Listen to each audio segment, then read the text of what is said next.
guys, MC Ryder here, and today we're going to talk about the NINE T Scrambler.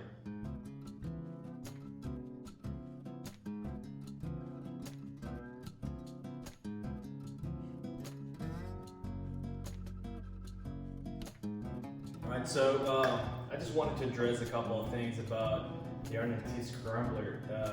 Some forums and some Facebook pages and stuff, they've been asking a lot about basically if the bike is good off-road and how good it is for long distance riding or touring.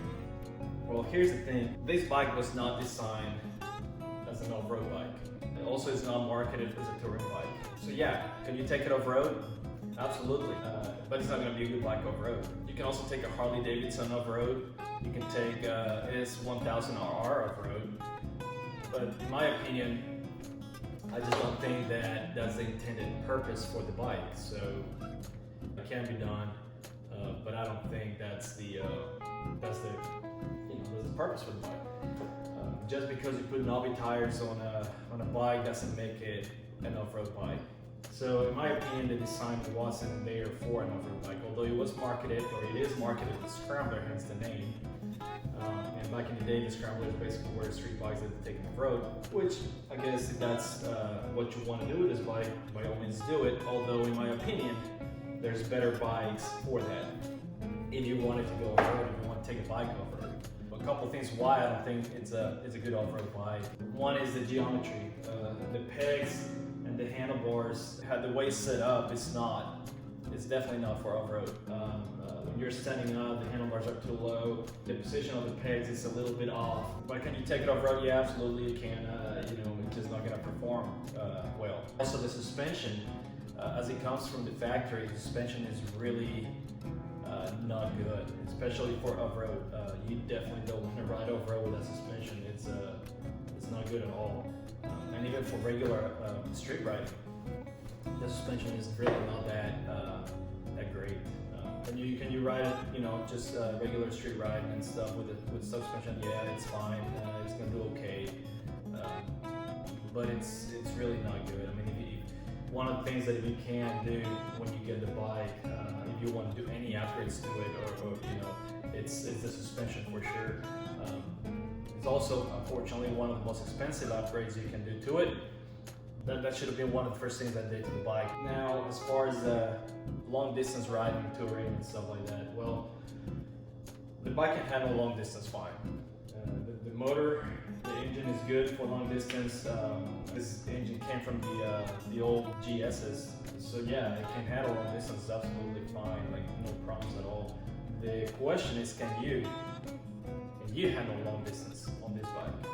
And you as a rider are the only one can determine that. Nobody else will be able to tell you if you can handle the long distance riding on this bike. As far as touring, well, the bike wasn't designed for touring. You can tell it's a naked bike, so there's no wind protection. There's no protection from the elements. You get what you get when you're riding it. So, but yeah, you can do it. I've done about 2 hours straight on this bike, 2 hours ish.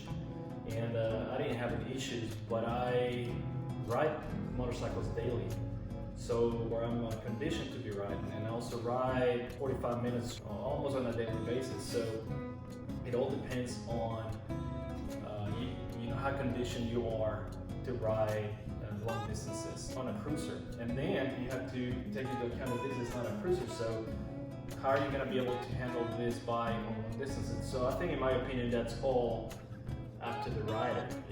It's not necessarily the bike. The bike can go. You can take the bike, touring, and keep in mind the limitations of the bike.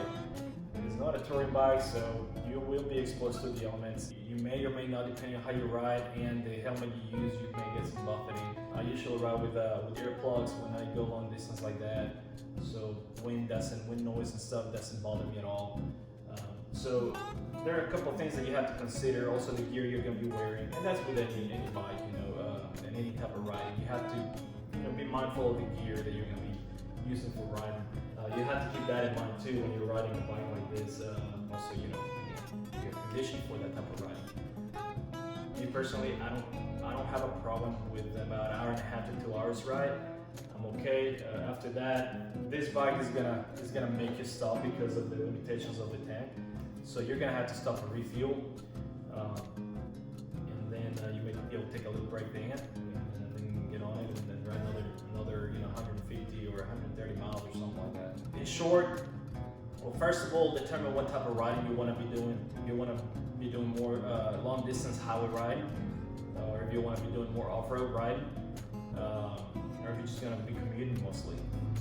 And then based on all those things, you're going to have to determine what type of bike is going to be better for you. If your riding is mostly highway riding, touring and stuff, well, you're going to do fine with this, but it's not the bike for that. You'll be fine doing a little bit of that, but if that's what you're solely going to be doing, I would highly recommend you get something different than this. If you're going to be doing a cross-country trip on highways and stuff, you probably want to get something a little bit better than this, something that's more suitable for that type of ride. If you're going to be more on the dual sport / adventure type of riding, same thing, you know.